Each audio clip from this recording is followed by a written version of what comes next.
What's up, darts fans? Welcome back to Darts180.news. Smash that like button and subscribe for all the latest darts action. Wade nearly walks away from the Oki.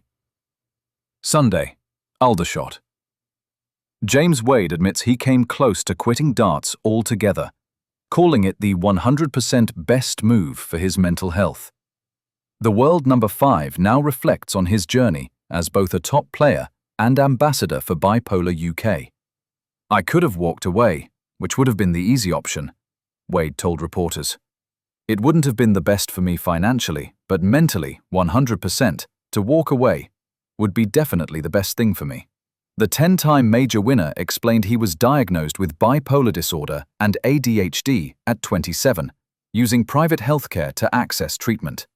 He's served as a Bipolar UK ambassador since 2016, and plans to dedicate more time to awareness when he retires from darts. Analysts note Wade's openness is rare in the sport, where conversations around mental health remain limited.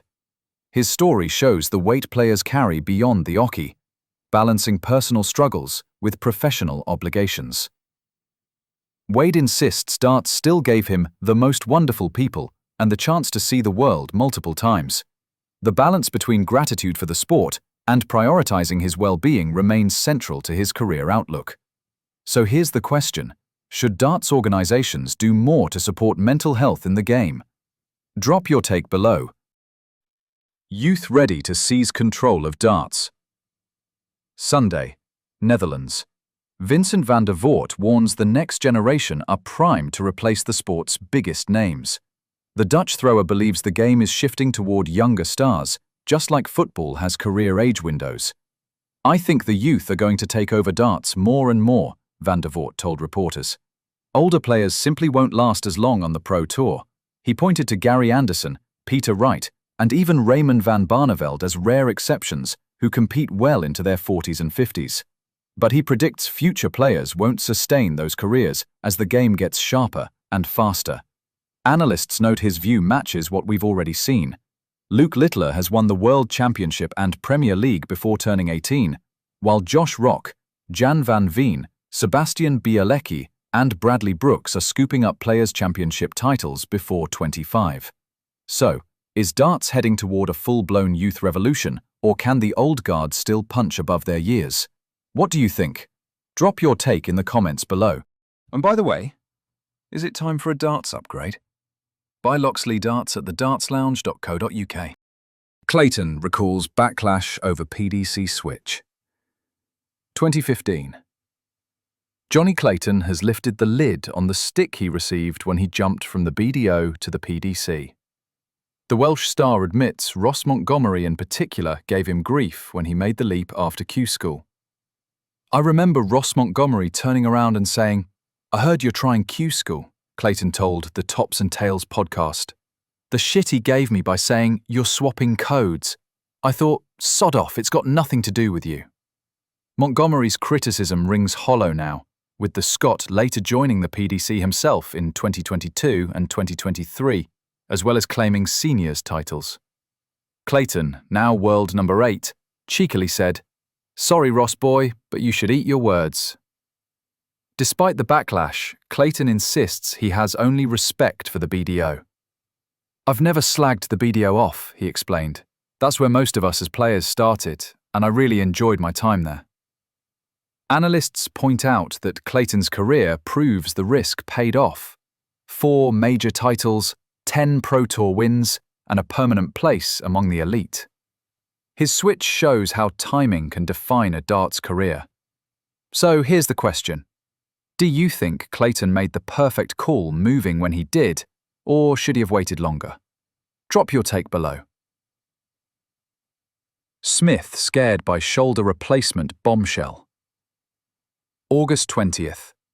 Michael Smith admits he was scared after scans revealed severe osteoarthritis in his throwing shoulder. The 2023 world champion told Phil Bars he feared surgery could mean relearning how to play darts altogether. "I've had injections and that's the plan going forward," Smith said. "Worst case, down the line, it could mean a replacement, but that's something for after I retire." The news hit hard after foot problems also forced Smith out of key events. "It might even be arthritis there too. My body's just giving me problems everywhere," he confessed. Smith admitted withdrawing from several tournaments to avoid fans judging his lower averages. Analysts point to the impact on his ranking, dropping from world champion to outside the top 16. Smith says over £800,000 has fallen off his Order of Merit tally, but insists the situation looks worse than it is. Despite missing the world match play and losing form, Smith remains defiant. "I believe I'll win the Worlds again," he declared. Entering as an unseeded player, he claims, could even give him an edge. Can Bully Boy battle through the pain and reclaim his place at the top?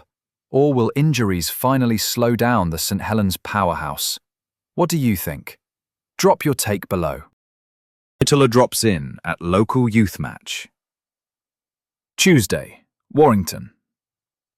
Luke Littler shocked fans by turning up at Eagle Sports FC's development squad game. Just days after globetrotting success in Australasia, the teenage darts star chose his hometown pitch for a surprise appearance. The Nuke happily posed for pictures with young players and supporters after the 2-2 draw with Bruch Athletic. The club posted photos to Instagram, showing the 18-year-old chatting and smiling with the team. Local players couldn't believe their eyes as the World Series champion mixed with the crowd. Eagle Sports FC, who compete in the Cheshire Football League, were proud to see their homegrown hero standing pitchside, despite his packed schedule. Analysts say it shows Littler remains grounded even after back-to-back World Series titles. He beat Mike De Decker in Australia and Luke Humphreys in New Zealand, but still finds time for grassroots sport. The Warrington star admits he's a football fan too, with Manchester United his club of choice.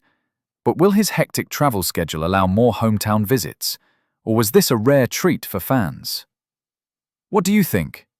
Should Littler keep making these surprise grassroots stops, or focus purely on the pro stage? Drop your take below. Brett makes it 2 in a row. Sunday night. Brett Pickersgill sealed back-to-back wins over Dave Francis in sportsarena's winner-takes-all head-to-head.